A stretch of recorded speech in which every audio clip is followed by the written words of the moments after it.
Assalamualaikum warahmatullahi wabarakatuh. Bismillahirrahmanirrahim.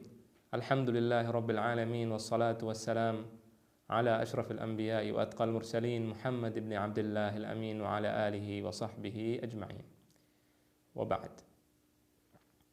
Pada kesempatan kali ini insyaallah kita akan membahas tentang suatu tema yang mungkin sangat aneh mungkin kedengarannya. Karena tema ini mungkin jarang dibahas atau banyak sekali orang yang menganggap bahwasannya apa yang akan kita bicarakan pada saat ini adalah suatu hal yang mustahil, suatu hal yang tidak mungkin terjadi. Apa tema kita pada hari ini atau pada kesempatan ini? Tema kita adalah sihir. Ya, sihir sangat terkenal, orang sangat mengetahui sihir, apa hukumnya sihir dan lain-lain. Namun yang kita bahas pada saat ini adalah sihir dengan Al-Quranul Karim. Sangat aneh kedengarannya. Bagaimana mungkin sihir tapi dengan Al-Quranul Karim? Bukankah Al-Quranul Karim malah membebaskan kita daripada sihir? Bukankah Al-Quranul Karim melawan setan? Bukankah Al-Quranul Karim mengusir setan? Bukankah surat Ayatul Kursi kalau dibacakan maka akan mengusir setan, dan Ayatul Kursi merupakan bagian daripada Al-Quranul Karim. Ini yang akan kita bahas insyaallah pada kesempatan kali ini. Kenapa kok bisa sebagian orang menjadikan Al-Quran sebagai sihir? Bagaimana Al-Quran yang tadinya syifa, yang tadinya penyembuh, yang tadinya menjadi obat bagi orang yang terkena sihir, sehingga sering kita mendengar ruqyah. Ya, bagaimana orang menyembuhkan sihir penyakitnya dengan Al-Quran, tapi bisa berubah menjadi sihir. Bisa menjadi sihir. Dan yang jadi musibah atau yang menjadi masalah atau jadi problem adalah banyak orang Islam yang tidak mengetahui bahwasannya Al-Quran tersebut telah berubah fungsinya. Dari yang tadinya Al-Quran sebagai penyembuh menjadi Al-Quran sebagai sihir. Yang datang ketika kita baca Al-Quran tadi bukannya malaikat, bukannya pahala yang kita dapatkan, tapi dosa dan juga setan yang akan mendatangi kita. Bagaimana hal ini bisa terjadi? Pertama harus didengarkan dengan teliti bahwasannya sihir dengan Al-Quran ini tidak serta-merta terjadi. Al-Quran dibaca kemudian menjadi sihir, tidak seperti itu. Ya, ada sebabnya, karena Al-Quran ini kita turunkan dan kita baca berdasarkan petunjuk Allah Subhanahu wa Ta'ala dan juga dengan petunjuk Rasulullah Sallallahu Alaihi Wasallam. Cara membacanya, bagaimana kita membacanya. Saya berikan sebuah contoh yang singkat dan gampang. Kalau kita membaca Al-Quran di kamar mandi, kalau kita membaca Al-Quran sambil janabah, maka kita akan mendapatkan dosa, bukan kita mendapatkan pahala. Kita akan mendapatkan dosa di sini. Maka berubah tadi fungsinya Al-Quran untuk mendapatkan pahala, berubah menjadi fungsinya mendapatkan atau menjadikan sebagai tempat, ya, atau sebagai hal yang mendatangkan dosa. Jadi ini yang harus diingat yang pertama kali. Itu contoh singkat dan contoh yang sangat konkret dan gampang. Kemudian yang kedua, selain hal tersebut, Al-Quran bisa dijadikan sihir karena tukang sihir, karena para setan, mereka semua tidak mungkin akan membantu manusia. Tidak mungkin akan membantu manusia kecuali jika manusia tadi mengikuti kehendak daripada sang setan tersebut, daripada iblis tersebut, daripada jin tersebut. Kalau sang manusia telah mengikuti jin tersebut, setan tersebut, maka dia akan memenuhi keinginan dan kebutuhan sang manusia. Inilah yang dinamakan dengan sihir. Ya, ini yang dinamakan dengan sihir. Kita memenuhi keinginan jin, kita memenuhi keinginan setan, kemudian jin dan setan tersebut datang memenuhi keinginan kita. Namun setan memiliki syarat. Apa syaratnya? Syaratnya adalah kita melakukan kekufuran, kita melakukan kesyirikan. Kalau belum syirik, belum kufur, maka setan tidak akan mau membantu kita, tidak akan mau untuk mengikuti apa yang kita inginkan dari mereka, atau untuk melakukan apa yang kita inginkan dari mereka. Oleh karena itu wajib kita mengerjakan apa yang mereka perintahkan kepada kita. Itu setan. Namun setan juga perlu diingat, tidak bodoh. Iblis tidak bodoh, jin-jin yang menyesatkan manusia tidak bodoh.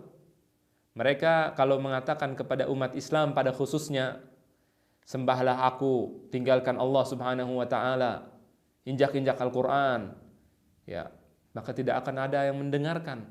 Hal tersebut tidak akan didengarkan. Umat Islam insya Allah sebagian besar tidak akan melakukan sihir tersebut, tidak akan melakukan kekufuran tersebut, tidak akan melakukan kesyirikan tersebut.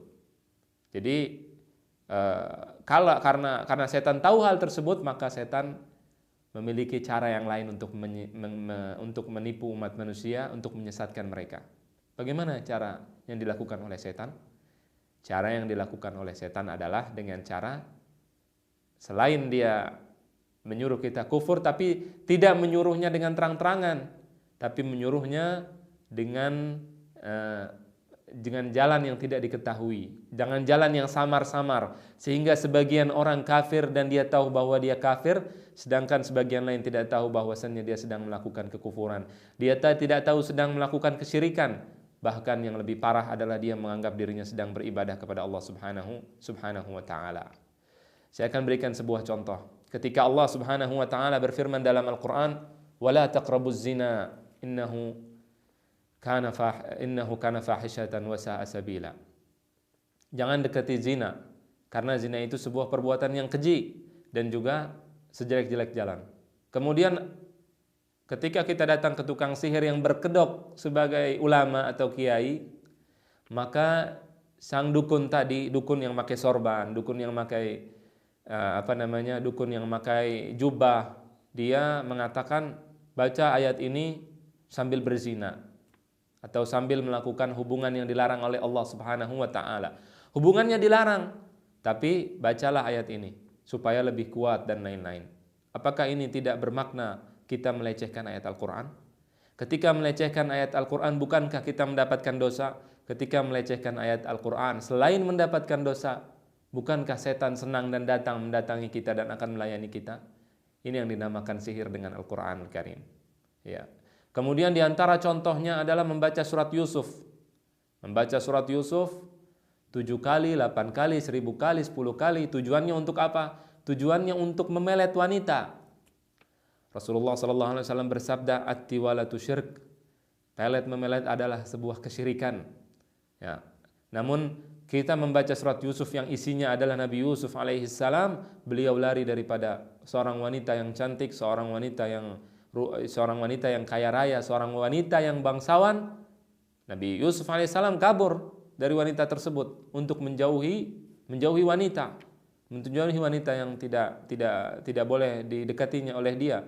Namun kita membaca surat Yusuf, atau sebagian orang membaca surat Yusuf dengan tujuan sebaliknya. Dia membaca surat Yusuf tidak ditadabbur oleh dia, namun dia baca untuk menarik atau memelet wanita. Bukankah ini sebuah pelecehan terhadap surat Yusuf, pelecehan terhadap Nabi Yusuf, pelecehan terhadap kisah yang Allah bawakan dalam surat Yusuf, pelecehan terhadap Allah Subhanahu wa taala, pelecehan terhadap Al-Qur'anul Karim? Apa yang akan datang pada saat tersebut? Bukankah setan yang akan melayani orang tersebut? Ya, bukan dia tidak akan mendapatkan pahala, dia tidak akan mendapatkan keberkahan Al-Qur'anul Karim. Di antara contoh daripada sihir dengan Al-Qur'an, di antaranya adalah tukang sihir atau dukun atau kiai atau tukang sihir berkedok kiai, berkedok ulama. Dia mengatakan atau mengajarkan kepada orang untuk membaca surat Al-Falaq, kemudian surat An-Nas 1000 kali, 2000 kali, dan lain-lain. Kemudian puasa tanpa memakan yang bernyawa.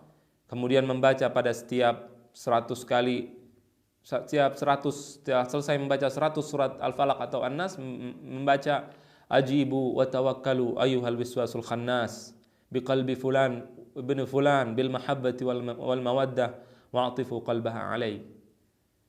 Ini artinya adalah setelah dia membaca qul a'udzu birabbin nas malikin nas ilahin nas min syarril waswasil khannas, dia berlindung kepada Allah daripada kejahatan al-waswas al-khannas, orang yang atau jin yang suka mengganggu manusia, yang suka membuat keraguan dalam diri manusia.